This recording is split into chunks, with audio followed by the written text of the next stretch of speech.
Welcome to Tenant Screening, how to find the best tenants in 5 easy steps. My name is Nelda Schulte, and suspiciously, my business is also called Nelda Schulte, but .com.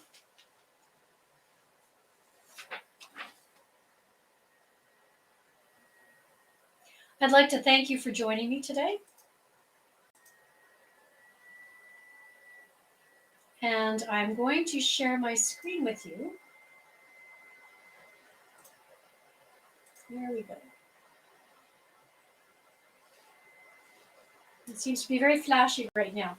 Okay, so welcome again, and thank you for joining me. I like to help people and support them. And my name again is Nelda Schulte. And I got into helping people with landlording because back when I was working as a music teacher with a low income and a big student loan, I really didn't think it was possible for me to ever own a house.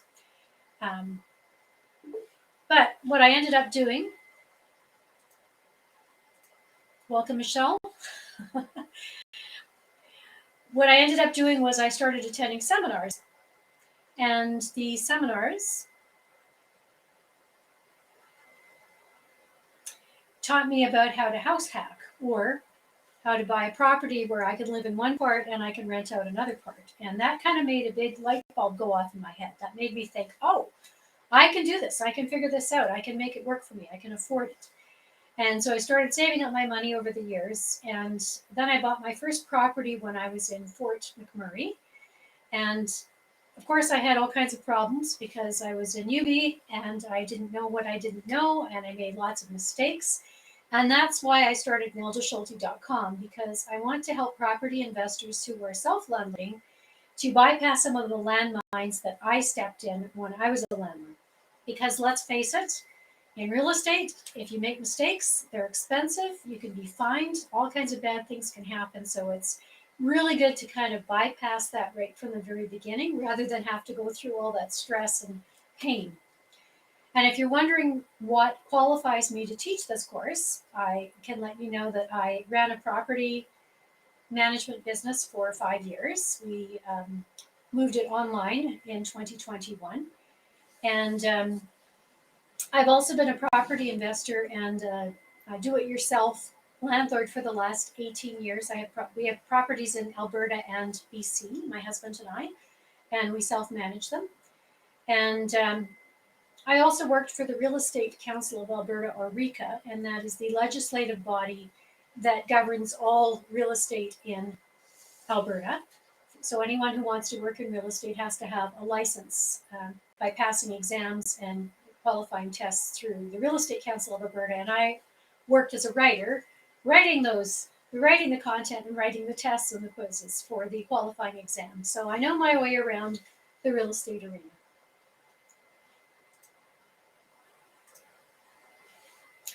I also have a website that you can access. It's got lots of free resources that I post on it every week, at least 2 new articles. I also do polls, questions. Sometimes tenants will text me questions or problems that they're having, or you can post anonymously if you have a problem that you want the group to help you with and your identity is protected. So the real estate Facebook group is called the Real Estate Investment Resource Network, and you just have to answer 3 questions to get in, and it's there to help you and support you. It's got lots of free information. Also, I have a Twitter account at Nelda Helps Me, where I post information every day, and I have a free membership site for those of you who would like to access even more resources, and you can find that on my website, www.neldaschulte.com. And it's membership. You just click the green membership button and you're good to go.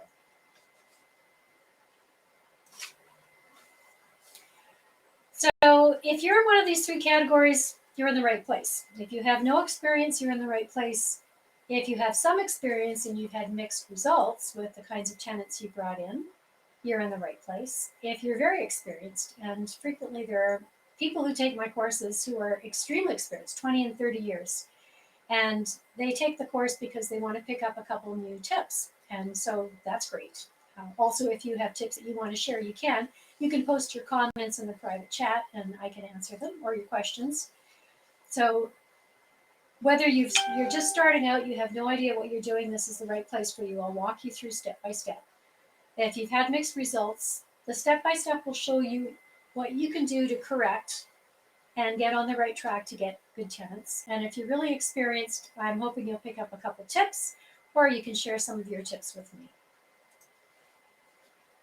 So what we're going to cover today is how to advertise, what you can and you can't say, how to pre-screen tenants, what to put on an application form, what information you need to collect from tenants, the kinds of reference checks that you can conduct and how to conduct them, and how to make sure that your references are legit, and how to run a credit check, and a little bit on what to look for in a credit check. So we're covering a lot in 45 minutes to an hour, so buckle up, got lots of stuff to do. But I'm going to start by telling you about Paul, not his real name, of course. But when I had a property management business, I would frequently get calls, and now I get texts and private messages from distressed landlords. And unfortunately, Paul was one of these distressed landlords. He had bought a really nice property that he had divided up into an upstairs suite and a downstairs suite. So he turned this property into a suited property, and he put about $100,000 into the renovations. And he wanted this property to be his nest egg in his retirement. He worked full time. And he had pretty good luck renting to one set of tenants, but the second set of tenants who were renting his downstairs suite told him that they were poor students, they needed a break, they had a really good cry story, they pulled on his heartstrings. He let them in without having to fill in an application form, without checking references, without checking credit. And they were causing him endless problems. They weren't paying their rent, they were complaining, they said they were going to sue him. They seemed to know the Residential Tenancy Act really well, and he didn't know it at all. And so he was kind of pulling his hair out, wondering what to do to get rid of them. So I said, well, Paul, can we just backtrack a little bit? Can I just ask you what you did before they came in? Because that will influence how I answer your question about how to get rid of them, how to proceed. And he said, sure. So I said, did you have to fill in an application form? And he said, no. I said, did you check their landlord or their work references? And he said, no, I didn't. And I said, did you run a credit check? And he said, no, I didn't do that. And I said, do you mind if I ask why you didn't do any of those things? And he said, well, I didn't want them to think I was a jerk. And I said, but Paul, you work as an engineer. You've applied for lots of different jobs. There's an application process when you apply for a job. You know, there's an application you have to fill in. They ask you for references. They ask you for work samples. Do you consider employers a jerk for asking you all those questions? And he said, well, no, of course not. That's part of the process. And I said, well, your landlording business is a business, and your screening needs to be part of your process. And if people think you're a jerk, let them move on, because good tenants don't think you're a jerk by making you have them jump through all those hoops so that you hand over the keys of your $300, $400, $5,000 million property to them. They have to qualify. And that's something that you need to do. So I said, don't worry, you will get rid of your tenant. There will be an end in sight for getting rid of the bad one. But now we need to back up, and we need to go over the process that you need to put in place so that you only get good tenants from here on. And that's what tonight's session is all about. So what are we going to cover? Well, we're going to start with advertising, who you want as tenants, what online platform to advertise in, or maybe your city or town doesn't need an online platform. Maybe you advertise in the paper. More on that later. How to write your ad to attract tenants that you want. How to check comparable properties so that you know that you're pricing your property appropriately. How to post your ads. How to monitor the results, and then how to tweak it so that you're attracting the tenants you want for the price you want. And we'll talk about all these in more detail in a little bit. So first step of the 5-step tenant screening process is, who do you want as a tenant? And then you have to choose an online platform that's known and used by tenants. And then you need to write the ad to attract the tenants that you want. So I'm just going to fast forward here to an advertisement. So this ad, I'll tell you a little bit about this ad, why I'm posting this ad, and then I'll back up and tell you how I got to write this. So this ad talks about an empty nester, and I know not everyone's familiar with that term. That means when a couple have children that are adults and they've moved out of the house, then that couple is called an empty nester. So basically, you're appealing to seniors, but you're not exactly saying that they're seniors because you can't really do that legitimately in an ad. So we advertised this property to appeal to seniors. We talked about all the amenities that were very close by because that's very important to seniors. They want to be close to their doctor, their dentist, the pharmacy, the grocery store. They want it to be like 5 minutes away, and it was. I also talked about the green space because they're going to be home more often than people who are going out to a job every day, and they want to look at something beautiful. So, and this was a beautiful area. So back to know who your tenants are. Every property in every neighborhood has a specific kind of tenant that will work really well in that property. For instance, if you have a bachelor suite condominium, it's obviously going to be for one person or a couple who are used to small spaces. If you have, for instance, this townhouse in a senior facility that restrict people by age group, obviously your tenants can be a couple or a single person within a senior category. If you've got a beautiful house in the Northwest with a great big backyard and it's got tons of space, obviously your tenant profile would be a family, maybe even a family with a dog, if it's got a fenced yard so that the dog doesn't get out and it can play in the backyard. So every property has a profile, and you need to figure out which kind of a tenant would be best for your property, or which type of tenants would be best for your property, and then gear your ad towards that. So when you're talking about the property, you're talking about it from the tenant's perspective, and you're walking them through the property and showing it to them from their own perspective as either a family, a single person, whatever. And then after you've done that, you need to post it someplace. And we'll talk about that in a little bit too. So this ad was furnished or unfurnished, 3-bedroom, 2.5 bathroom in beautiful Mackenzie Town. Now that particular area that this townhouse was in attracted young families, like small families with 2 kids, one child. And we advertised talking about the schools close by, recreation facilities close by. It's got ice skating rinks, gyms, everything. So that's the kind of thing a family would really be interested in. So the ad was geared towards a family. And that's exactly who we attracted when we advertised this property. We got a small family who rented the condo long term, or no, townhouse. Now you do have to be careful, a word of warning. You have to be careful in your wording because there are certain things that you can and you can't say that could be a violation of the Human Rights Act. So the reason I put this spaghetti monster up here is because if you say no spaghetti monsters in your ad, you're violating a human rights code and it could get you into trouble. Not because there's a real spaghetti monster, but because you have to be careful that your ad doesn't exclude anybody based on race, religion, sexual orientation, or any of the other grounds that are specified in the Human Rights Act.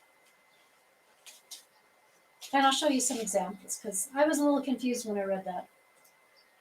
So here is the Human Rights Act. There is the website. So if you just type into Google www.albertahumanrights.ab.ca, it'll pop up and you can read through that very long document that specifies the grounds that you have to adhere to for the Human Rights Act. And real estate, renting, is under the Human Rights Act.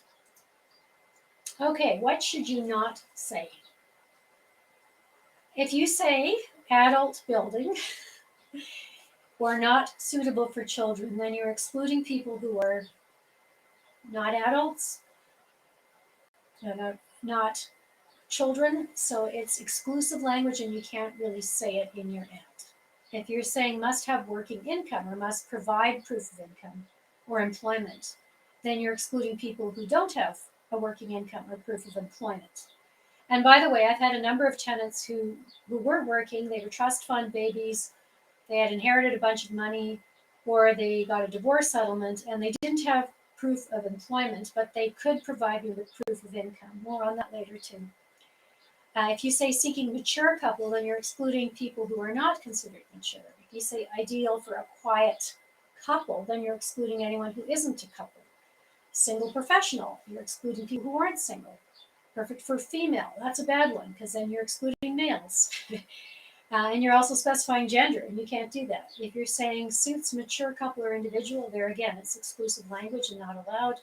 Great for working folks or students. Well, there again, that's another, you're saying that they must have proof of employment, which is discriminatory.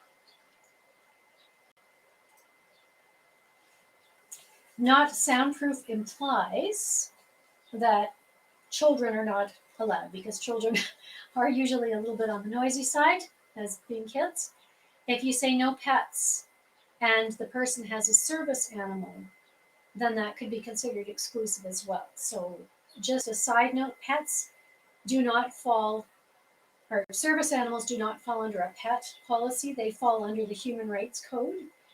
And you can ask them to show licensing to prove that they do have a service animal. They can provide that to you. But if they do have a service animal and you have a no pet property and they're non-sighted and they need that service animal to function in their day-to-day life, you cannot refuse them. So in Alberta, people are not really looking through ads and trying to sue landlords, but it might get that way because in Ontario, this does happen fairly regularly. I know of a woman who she posted something on her ad that was exclusive. I think she was specifying she wanted a certain religious type of family to live in her property because that was the same as her religion.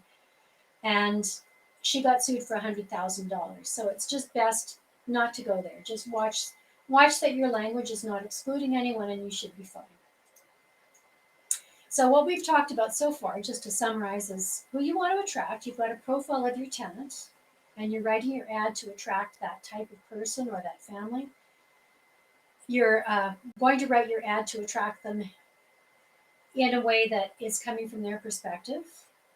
And then you're just making sure that the language that you use in your ad doesn't exclude anybody. Okay, now you're ready to calculate the rental rate.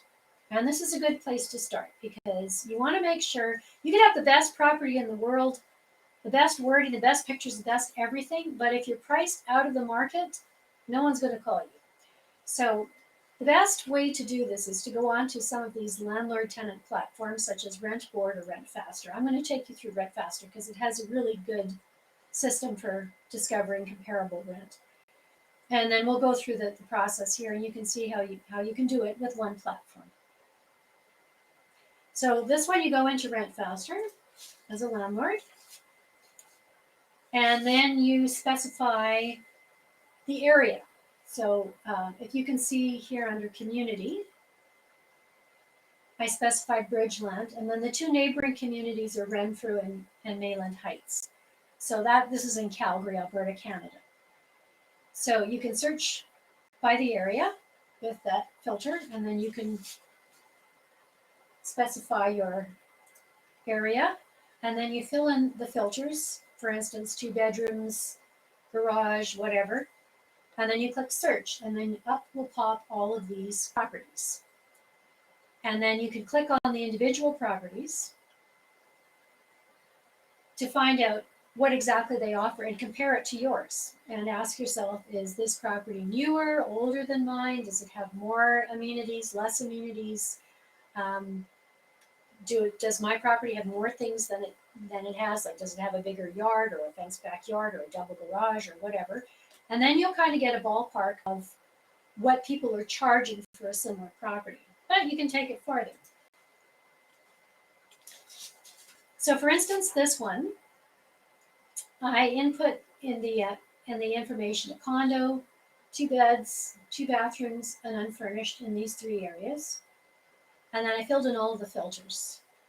And then once you've done all of that, there's this neat little tool in Rent Faster, and it's called the pricing tool.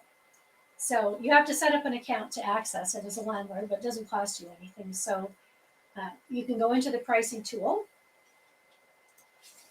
and it does this great job for you finding what the number of rentals in the communities you chose are the minimum price, the maximum price, and the average price.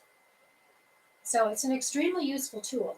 And of course, you can search other platforms that might have something similar, but I didn't see too many of them that had this kind of level of detail that Rent Faster had.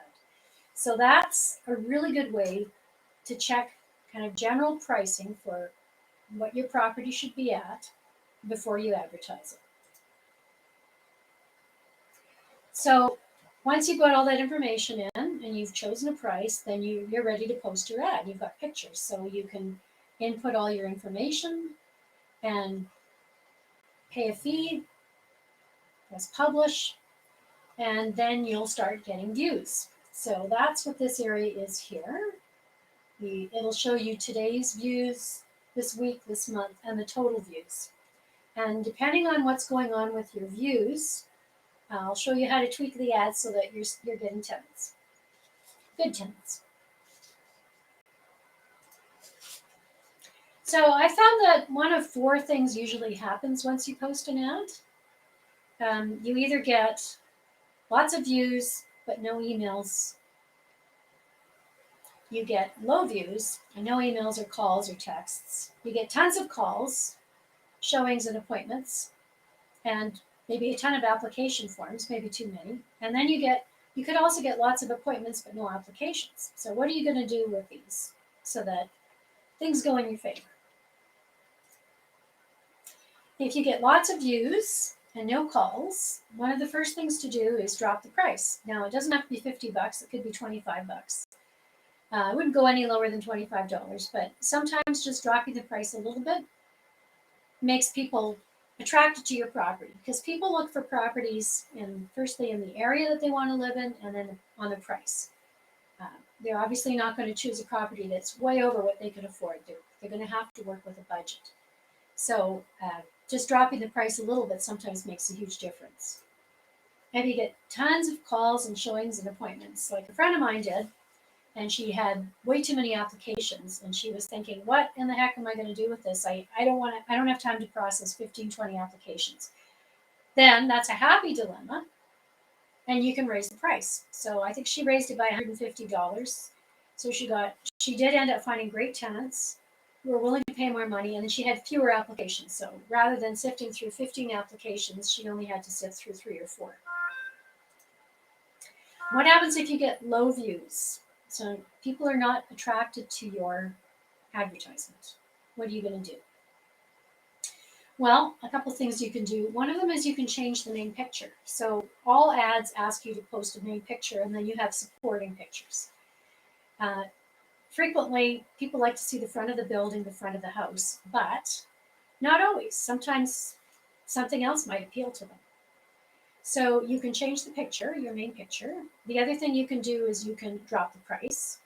Or if you think that the price is really good and the main picture is good, sometimes what you need to do is do something in a picture that's going to make your ad pop. So sometimes it's a matter of painting a door a bright color,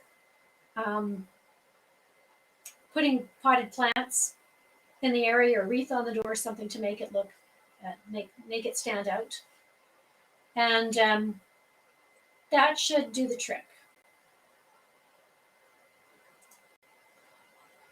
By the way, the main picture, I used to think I had a downstairs suite I was advertising in our house, and I thought that the main picture should be the kitchen, because there's this fabulous kitchen downstairs that's got 5 big windows. It's a new IKEA kitchen. It's a brilliant kitchen that you never see in rental properties, and it's huge. But I wasn't getting a lot of views. So what I did was I changed the main picture to the front door, which we have a nice red door, and I had it slightly open, and people could see pictures of wall hangings and pictures, and it was very colorful.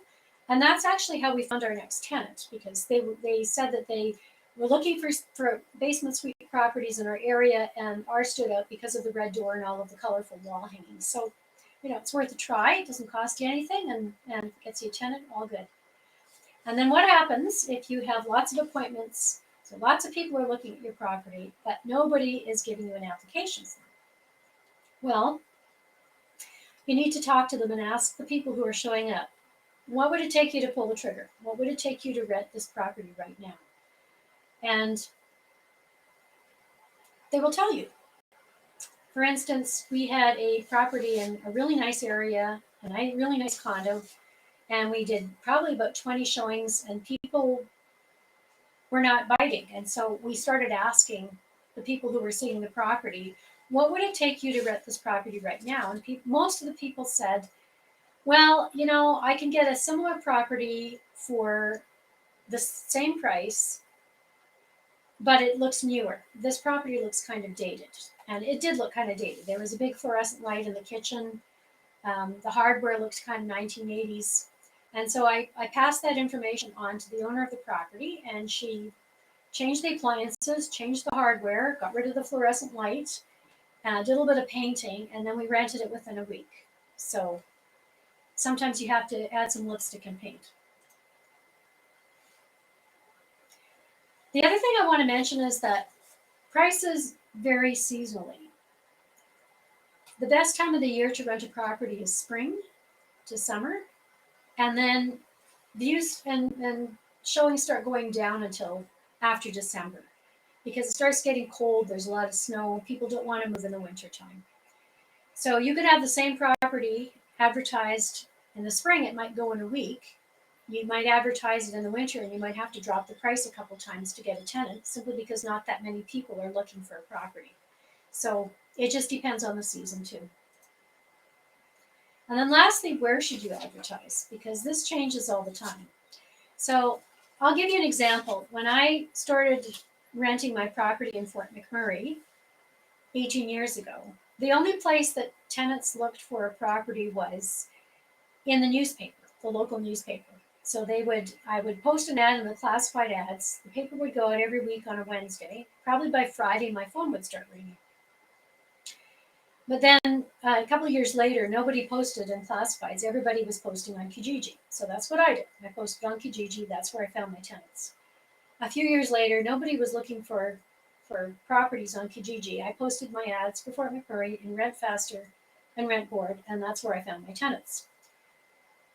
A month ago, I posted my ads on Facebook Marketplace and in Facebook Landlord or rental places, and that's where I found my tenants. So it always changes, and it's specific to areas. There are people I know in the States who post their ads on Craigslist or Zillow, or there are any number of places you can post your ad, but it's specific to your area. So you just need to do a little bit of investigating to see which area your tenants look for properties and post there.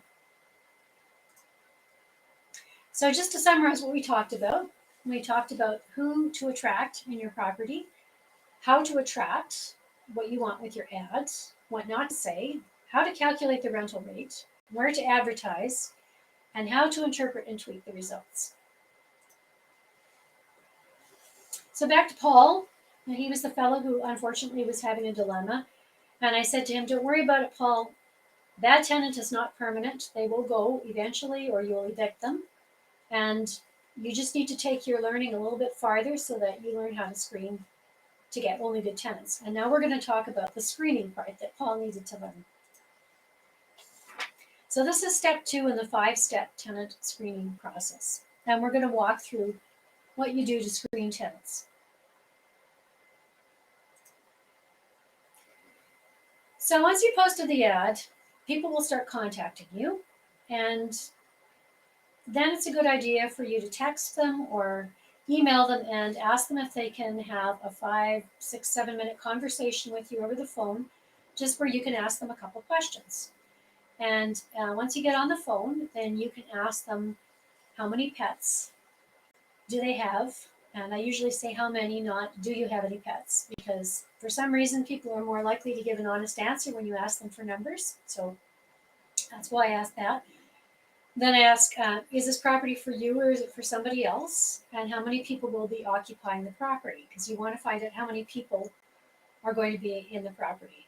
Now, we used to get, when I'd be advertising condos, we used to get all kinds of interesting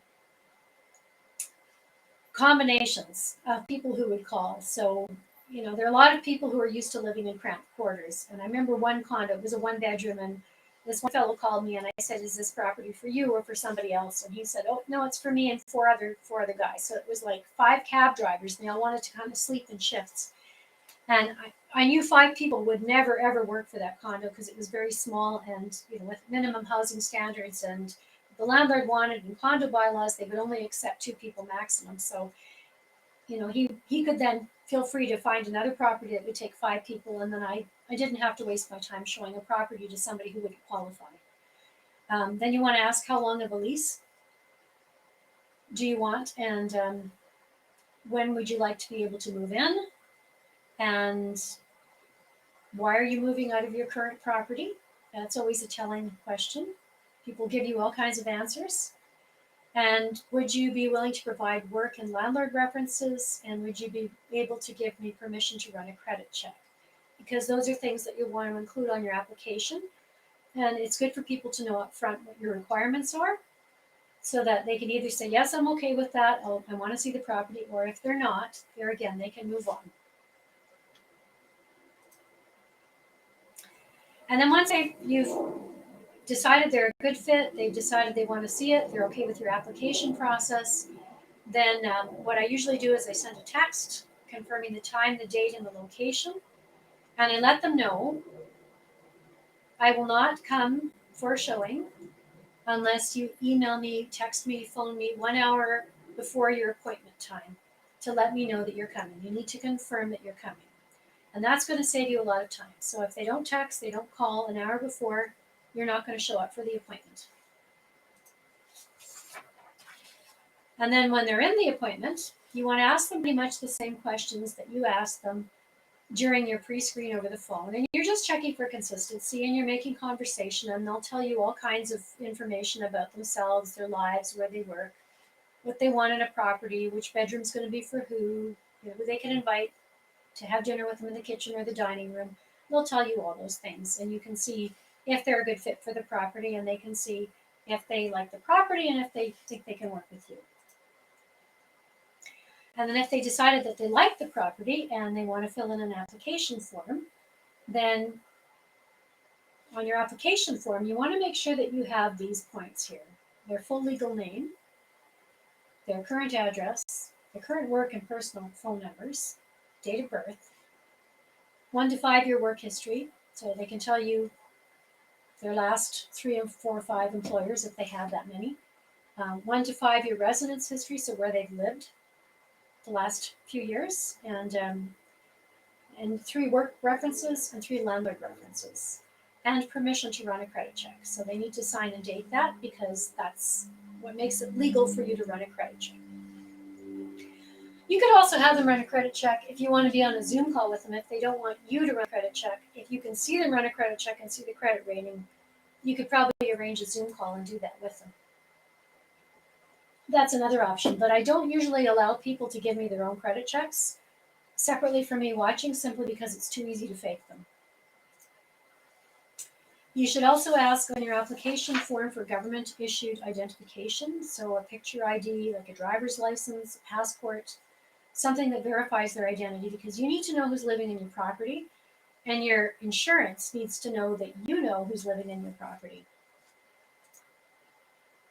And then I always ask for a recent pay stub, and it has to be 30 days old or young, and proof of funds if they don't have a pay stub. So that could be a letter from their bank manager saying that they've got, if they're not working, that they've got the funds to pay the rent for the next year, or it could be a letter from their accountant showing that they've got a trust fund and they could pay the rent for a year no problem, or however long your lease is. But either way, you need some sort of verification. So to recap,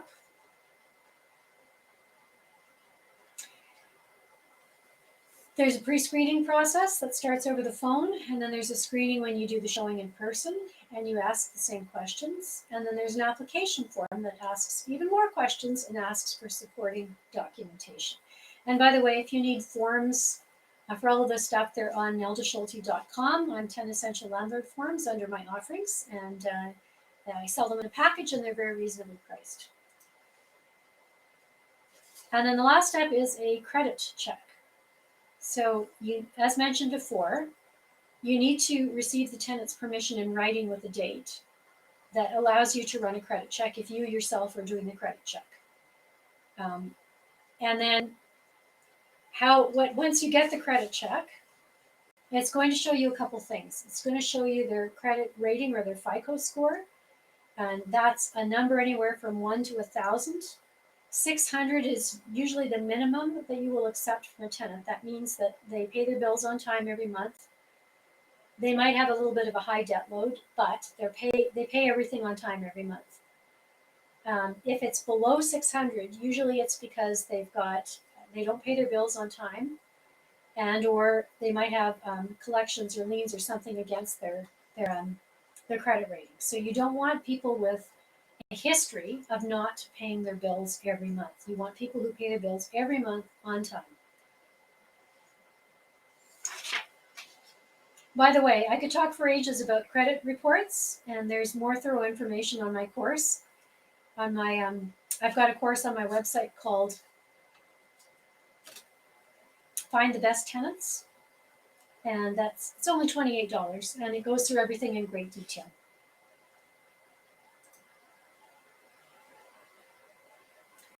Now, reference checks. This one kind of trips a lot of people up. It's very important to have reference checks because it shows you the person's character, their patterns, how they are to work with, how they work with their colleagues, that sort of thing. So it's very important. How many references should you have, and what kinds of references should you have? I always ask for landlord references and work references. So landlord references, you're asking for 3 landlords. So the current landlord, if they're renting, and then 2 previous ones. And then with work references, you want 3. You want supervisors or managers. So people who represent the company and who can talk to you about the person's work ethic, their dependability, their character, that kind of stuff. The other thing you should do is run social media checks on every single person who's on the tenant application form. And you'll find some very interesting information there. So Google the person's name and see what turns up in social media. For instance, if somebody says that they don't have any pets, and you look at their Facebook account, and every single picture is them with 2 dogs, you know they've got dogs. So you can bust them on that one. You can also see how they talk to people, what kinds of things they're interested in. I've seen tenant profiles where people have a big picture of a gun. Well, is that someone you want in your property? Probably not. So, and you can also cross-reference material, identity and work. LinkedIn profiles are really good for that. So you can see where somebody works and cross-reference it with what the information that's written on the tenant application form for the supervisor. Okay, work references. How do you verify work references? Well, you verify the company online. So go online and Google search the company and call the number you found online. Don't call the number for that person that's listed on the tenant application. Call the number you found online. And why would you do that? Because somebody might be putting their friend down rather than their actual supervisor. So once you've called the online phone number, then you can ask for the supervisor or manager. And if they say, oh, nobody like that works here, then you know that it's a fake reference. If they say, oh, well, that person has an individual cell number, they're out in the field, whatever, do you want their cell number? Then you know that it's the right number and or the right person. You want to prepare your work reference questions in advance. You want to ask them things like, how long have you known the tenant and in what capacity? What can you tell me about them? Let them talk. And tell me a time they were in a conflict situation and how they resolved it. And I love to ask this question because as a landlord, there are times that you see things one way and the tenant sees it another way, and you need to be able to work it out respectfully and politely. And you want to see what that person's behavior is when they get into a conflict. And then I usually ask them, if you were a landlord, would you rent to the tenant? And that's a very telling question, and you get some telling answers. And then lastly, I say, is there anything else you want to tell me that I haven't asked? And then usually they start talking.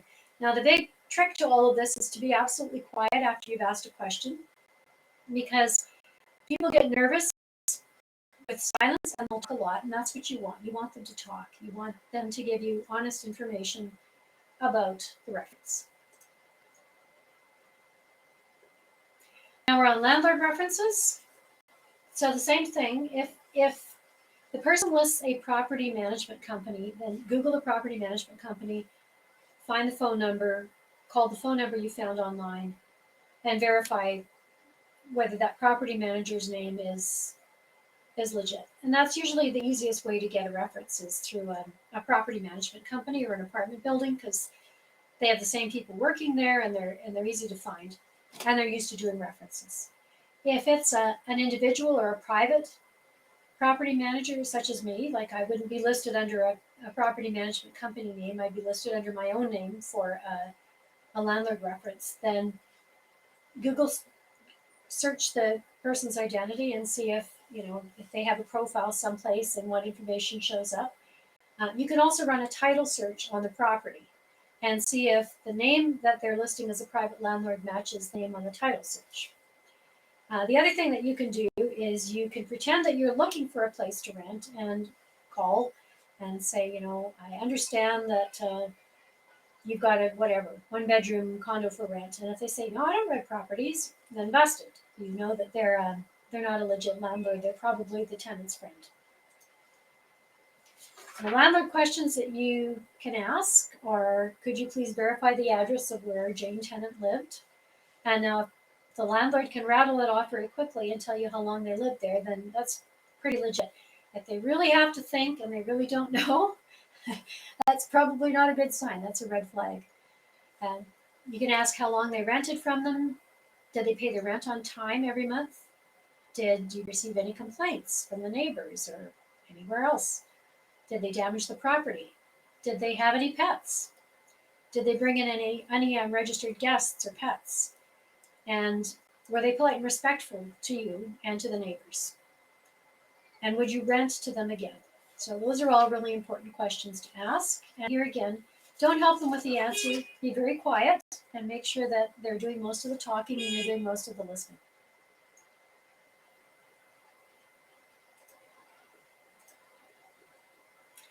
You might be asking yourself at this point, why don't you ask for personal references? And my answer is that they are not reliable.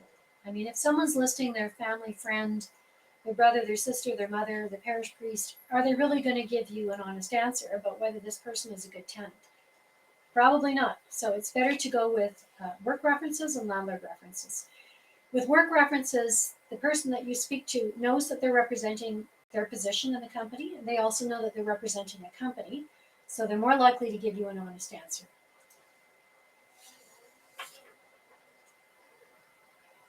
So let's review. What have we looked at during the tenant screening process? You've pre-screened the tenant over the phone. You've met them in person. You've seen how they acted towards you during the application process. You've seen their credit score. So you know whether they pay their bills on time. You know if they're collections, liens, bankruptcies. You've seen all of that.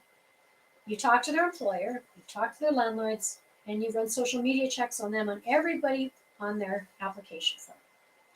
So you've got a ton of information to have formed a really good impression of a tenant. And then you'll ask yourself, do you want to work with them? Is this somebody you want to have a long-term relationship with as a landlord? So in summary, we've talked about advertising, pre-screening questions, the application form, the credit check, and lastly, verifying references. And this is a question I get asked by newbie landlords all the time. Oh my God, Nelda, won't this process scare people off? And my answer to you is no. Actually, good tenants are always happy to jump through all the hoops and to go through an application process because they know they're going to look like shining stars at the end of it. They know they've got good references. They know they've got a good credit score. They're happy to show that to you. Bad tenants, however, will get scared off, and that's exactly what you want. Or if they're a bad tenant and they're not scared off and they're trying to scam you, you'll be able to find them. If you're running a credit check, you're doing landlord references, Google searches, tenant, or work references, you're going to catch them in a lie because there's so many checkpoints in this process. And then you'll know that they can just move on and that you haven't been scammed. No questions? I have a couple questions I get asked. I'm just going to go over them that people have emailed me. Do you get better results having a professional photographer take pictures of the rental property? Not necessarily. I've seen people who take great pictures with their phone, and I've taken pictures with my phone that work perfectly fine. So as long as you're getting the right angle and the right lighting, you don't necessarily have to have a professional photographer. Um, what should you do if you have trouble writing ads? Well, practice. Look at other people's ads, sort of copy what they have, but put your own information in. There are ways to kind of shortcut there. Um, what if you don't know what tenants you want? Well, think about your property and think about the neighborhood and look at other similar properties and see what kinds of tenants they're trying to attract, and that'll let you know what tenants are good for your neighborhood. Um, and then, do all online platforms have the same pricing tool that Redfaster does? No, they don't. But you can find pricing lots of different ways. So it doesn't just have to be on Redfaster. You can look at comparative pricing on Kijiji, on Craigslist, on any number of platforms. And I think that's it. For those of you who stayed through to the end, I'm giving you 2 free editable documents. If you email me at nelda@neldaschulte.com, I will send you a credit check editable authorization form that you can send to tenants and they can sign and date. And I will send you my 10 work reference questions for free so you can have those to use for your own practice. And if you like this webinar, it's available in a detailed step-by-step version, a longer version, on neldaschulte.com. Find the Best Tenants Masterclass. And it's only $28, and you can replay it as many times as you need to learn all the steps or to fine-tune your skills.